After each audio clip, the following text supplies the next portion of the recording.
Hello, I'm Prabhu Chawla and welcome to my weekly show Power and Politics.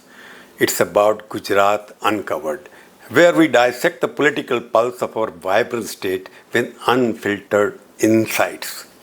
I have indulged in doing political analysis and reporting of state dynamics from corridors of Gandhinagar to Lutyens, Delhi for the past 4 decades. Today, I am diving deep into the seismic cabinet reshuffle that unfolded just few days ago on October 17, 2025. This wasn't a mere administrative tweak. It was a bold surgical intervention by the highest echelons of the BJP leadership in Delhi. What happened? Why now? And crucially, what does it signal for Gujarat's future? Let's start with the what. In a move that caught even seasoned observers off guard, Chief Minister Bhupendra Patel's entire council of ministers, except himself, tendered their resignation en masse on October 16.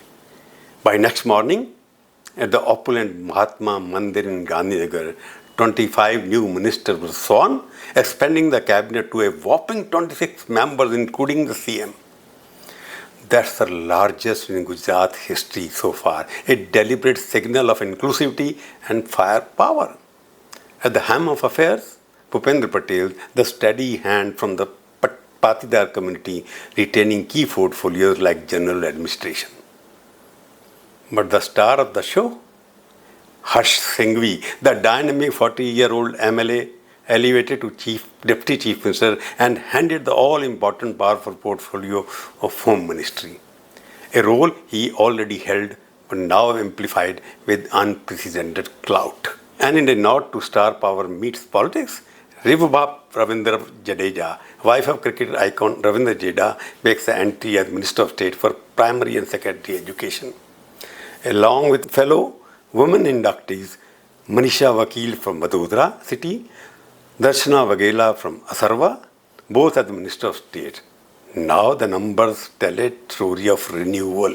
Out of the 26, just 6 veterans from the old guard were retained, which means a pragmatic blend of continuity and experience. They include Tikam Pijal Changai, handling ports and fisheries, Saurabhji Sardarji Thakur, Kanubhai Mohanlal Desai, who was handling finance and critical studying phase, Praveen Bhai Vaksia, he has been given labor and employment, and of course Harsh Sanghavi himself in his elevated role. These retaining being institutional memory, ensuring the government's gears don't grind to a halt immediately. But here is where the X fell. 10 ministers were unceremoniously dropped, a cull targeting perceived underperformance and long-timers. Among the high-profile exits were Balwant Singh Rajput, the erstwhile industry minister whose tenure drew flack for sluggish FDI follow-ups. Raghavji Patel from agriculture, criticized for uneven farmer outreach and amid rising input cost. Jai Singh Parmar, water resources, blamed from delays in irrigation mega projects. And Karsan Solanki, social justice, along with others like Jenny Ben Thakur, Pradeep Parmar, Brijesh Mehra, and Manjula Jetty, veterans whose seats were seen as shaky in the future. These sackings were not random. They targeted portfolios central to economic momentum and social security. Enter the fresh blood. 19 new inductees, a staggering infusion of energy and new blood. Many are first-term MLAs, bringing unjaded perspective from the grassroots. Standouts include Rivubha Jadeja herself, Dr. Padyaman Vaja from Kodinar, a young surgeon turned politico tasked with health, Kaushik Vakaria, tourism, Parshottam Solanki, animal husbandry, and a slew of OBC and ST representatives like Komarji Bauladia and Dr. Jairam Gamit, ensuring cabinet mirrors Gujarat's diverse mosaic. This is not just expansion. It's a recalibration of regional and caste balance. Saurashtra Kutch dominates the 9 berths, but South Gujarat follows with next 6. Central Gujarat has 5 and North Gujarat trails with 4. countering historical underrepresentation in the north. Caste-wise, Patidars, of course, holds 7 seats, including the CM himself. OBC lead with 8. STs have 4, SC 3, Kshatriyas 2, plus 1 each from Brahmin and Jain communities. A masterstroke to soothe fault lines that simmered in the 2022 polls? Why? Because in the BJP stronghold, unchallenged for the 3 decades, even whispers of imbalance can echo nationally. Yet, amid this inclusivity push, one glaring gap stands out: gender representation.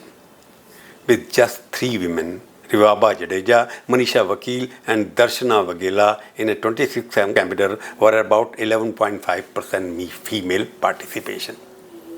That's of course an improvement from the lone woman in the previous setup, but still modest when benchmarked against national averages of Gujarat's own progressive rhetorics. Women voters in Gujarat have been the BJP's bedrock, hardcore Modi followers who turned out in droves in 2014, 19 and 22, outpacing men in loyalty to the Prime Minister. Remember the 2022 assembly elections. Female turnout hit 68%, propelling the BJP to record 156 seats.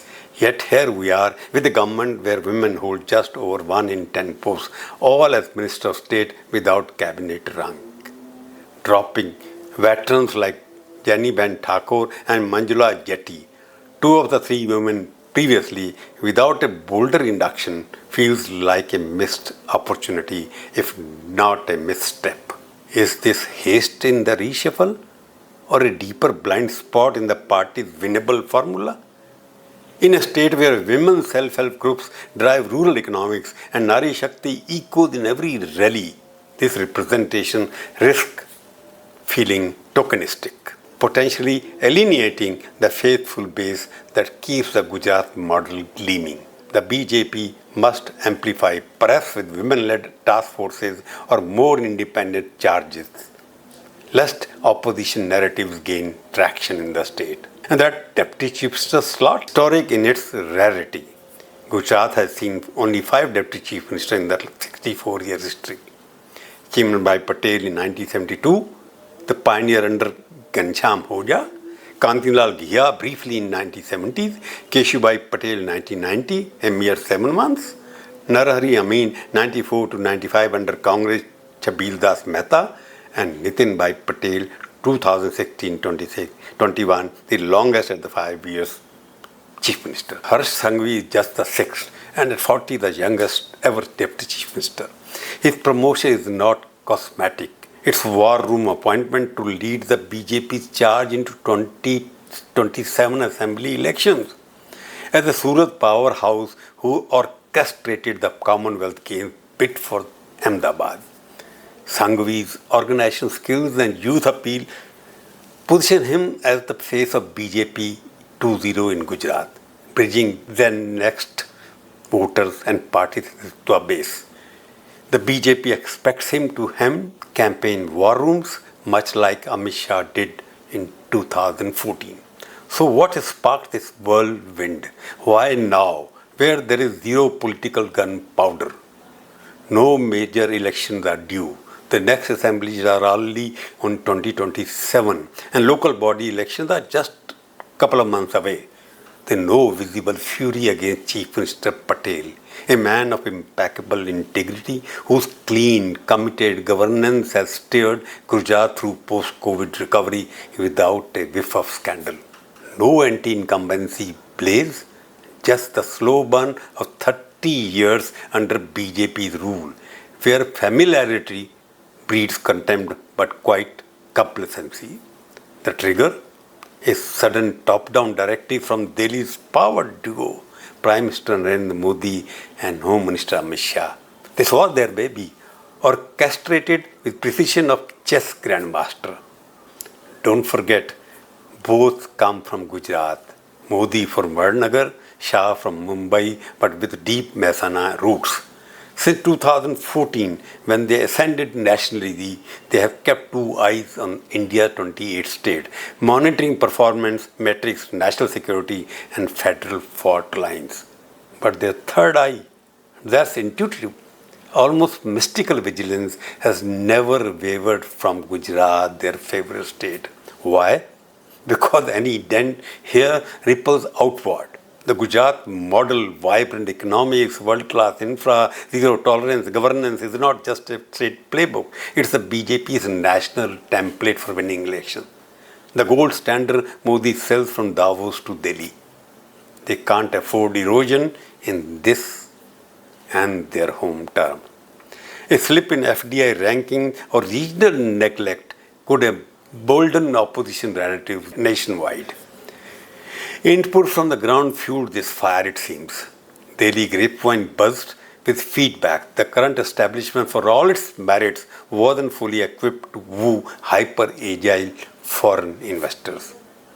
These multinationals, think like Apple suppliers from Taiwan, EV giants from Germany, demand lightning quick responses, single window clearances in days, not months, issue resolution via AI dashboard, not red tape marathons in Gujarat. As the buzz goes, delays in Gift City, approval of Sanand plant, handover that had frustrated suitors. Reports from Invest India also make the same point. Modi and Shah, ever the micromanagers, saw the writing on the wall. This reshuffle, a preemptive strike to inject agility. Moreover, it has crafted to forge a cohesive government with a new minister assigned time and target-bound projects like a 90-day FDI pipeline audit or infra milestone tied to quarterly reviews, ensuring accountability from day one. No more siloed fiefdoms. This is synchronized governance, BJP style, echoes of 2021 abound. Remember when Vijay Rupani's entire cabinet was scrapped overnight, replaced by a squeaky clean team under Bhupendra Patel, a low-key Jan administrator from Ahmedabad. That was the blueprint. Full reset of exercise stagnation is using new ideas without electrical duress. Today's exercise mirrors is but amplified. The largest cabinet ever, with a deputy chief minister, ensures broader representation, more hands on the deck for a state sprawling from Kutch desert, Gir forest. It's about reversing the 30-year anti-incumbency creep, not through populist sops, but structured vigor. Dropping 10 ministers clears deadwood, inducting 19 fresh bases, many first-timers sparks innovation. And the caste regional tweak, yes, pure prophylaxis, ensuring no community feeds sideline from Leva Patels to Rabadis in the north. But the crown jewel, economic revival, Gujarat FDI throne has wobbled. Once unchallenged at number one, inflows dipped 20% during the last 1 year due to global headwinds. And enter Trump's tariff terror, a 50% tariff on Indian exports, slamming textile, gems and autos hardest. Gujarat, with 20.6% of India's exports, reels. Surat's diamond cutters idle. Ahmedabad's apparel hubs is shuttering. Morbi's ceramics exporters stare at $2 billion losses. Trump's America First is Gujarat's wake-up call. The reshuffle primes the pump to lure and fleeing China. Telsa's rumored Tolera gigafactory, Foxconn's iPhone line shifting to Sanand, new minister to get time-bound targets, FDI to double by 2027, infra revival like bullet train extension to Rajkot has to be implemented. Exercise is also aimed at responsive government in the state. This is not a one-off facelift, it's a roadmap to 2027 and beyond. We should not expect a cohesive government in the state, laser focused on execution. New minister will be handed projects scorecard on order to think ease of doing business 2.0 with AI governance tool. It was addressed that anti-incumbency reverses process by showcasing results like Gujarat reclaiming FDI supremacy, ensuring job by surging 15% annually. It's a fifth action so that Modi and Shah safeguard their legacy for future. In the end, this reshuffle whispers the truth. Gujarat is not just Modi's cradle, it's his compass. As he eyes global chessboard, Shah fortifies the home fort, For Gujarati, its promise wrapped in pragmatism, a state reborn and ready to roar. What do you think about it? Drop your comments, bitter or sweet. I wouldn't mind, but accept them with a smile. That's all for today. We shall meet again next week, but please watch, subscribe to my YouTube channel, and we'll meet again with another topic next week. Thank you very much. Goodbye. Jai Hind.